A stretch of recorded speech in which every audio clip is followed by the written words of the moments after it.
কবিতাটিৰ নাম বন্য লৰালি।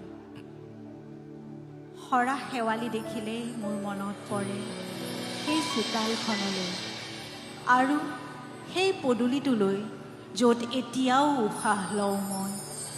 প্ৰতিডাল দুবৰিত মোৰ বন্য লৰালি, প্ৰতিজোপা গছত বিলীন হোৱা মোৰ অম্লান চেতনা, প্ৰতিটো শিলত খোদিত হোৱা মোৰ অস্থিৰ বেদনা। সেউজ পথাৰ, বাউলী বা সমাহিত সোণালী ধৰিত্ৰী, হৰা শেৱালি দেখিলে মোৰ মনত পৰে মোৰ লৰালিৰ চোতালখনলৈ আৰু সেই পদূলিটোলৈ।